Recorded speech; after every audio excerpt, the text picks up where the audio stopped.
Alors, bonjour. Aujourd'hui, nous allons voir qu'est-ce qu'on fait lorsqu'on veut faire une division à la technique française ou à crochet et qu'on retrouve une virgule dans le diviseur.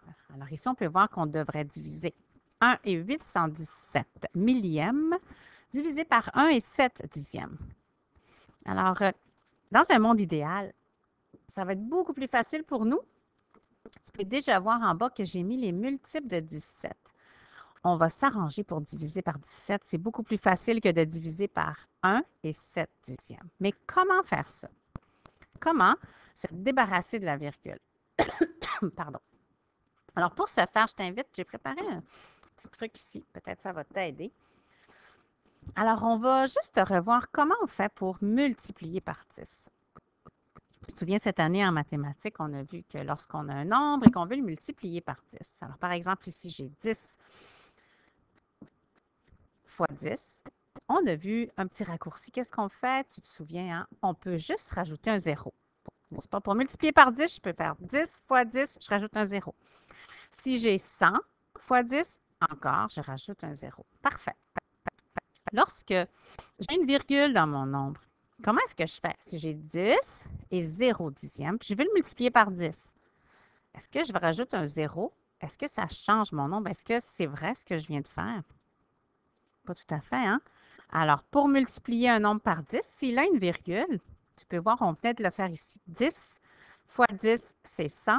Donc, pour arriver à ma réponse, ça veut dire que quand j'ai un nombre qui a une virgule, si je veux multiplier par 10, bien, je déplace la virgule vers la droite, n'est-ce pas?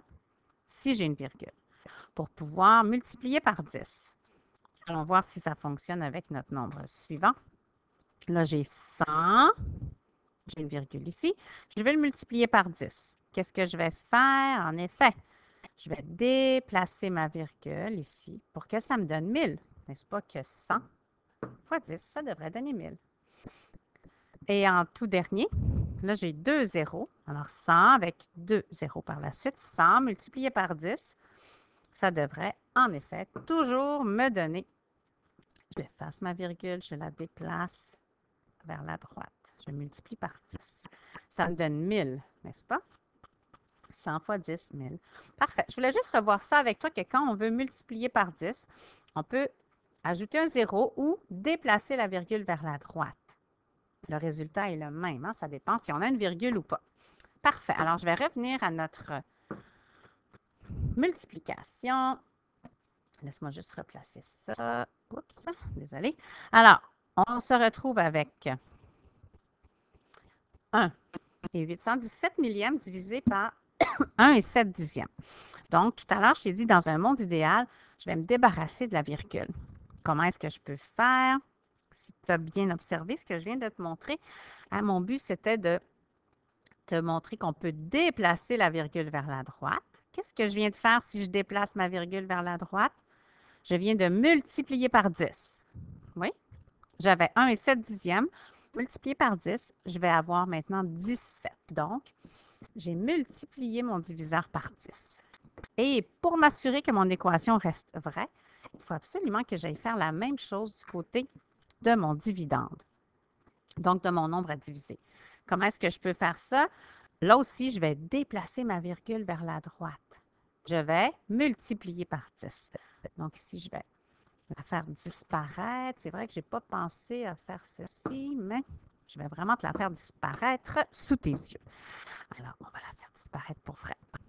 Puis ici aussi, d'ailleurs. Donc, je déplace, j'enlève ma virgule, je la déplace vers la droite. J'ai multiplié par 10 d'un côté comme de l'autre. Maintenant, je suis prête à faire ma division. Parce que j'ai équilibré mon nombre, mon équation, ma réponse sera très bonne. Donc là, on fait comme d'habitude. Alors là, je commence avec 1. Est-ce que 1 se divise par 17? Non. Comme on est au début, je peux prendre les deux premiers chiffres. 18 divisé par 17. Ça fonctionne. Alors, je peux prendre 1 fois 17. C'est le premier multiple. Je fais ma soustraction. 18 moins 17, il me reste 1. Ensuite, je vais aller chercher le 1. Mais pour m'y rendre, je dois déplacer ma virgule. Ça, on l'avait déjà vu, n'est-ce pas? Je la mets dans ma réponse et je peux aller chercher mon chiffre suivant. J'ai 11 divisé par 17. Ça ne rentre pas. Hein? 17 ne rentre aucune fois dans 11, donc je l'écris. Ça ne se peut pas. Et ça me permet d'aller chercher mon dernier chiffre qui est 117. 117 divisé par 17. Quel est le multiple le plus proche? Ça va être le 6e multiple. 6 fois 17, 102. Et ça va me permettre de terminer 7 moins 2, 5. 1 moins rien, 1. Puis ici, j'ai 0. Donc, il me reste 15. En théorie, je peux arrêter ici parce que j'ai 2 chiffres après la virgule. On pourrait aussi continuer.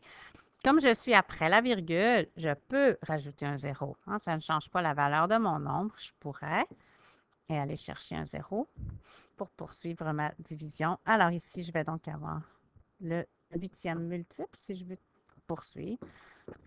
136, alors il va me rester donc 14. Je peux arrêter ma division ici, mais donc la réponse est donc 1 et 68 millièmes. Donc, voilà, j'espère que ça t'a aidé. Juste en terminant, je vais juste aller à droite, regarder avec toi comment on pourrait faire pour bien commencer cette division, la division F. Alors, on se souvient que dans un monde idéal, je n'ai pas de virgule ici. Donc, comment est-ce que je peux faire pour enlever ma virgule? Je la déplace vers la droite. Excellent.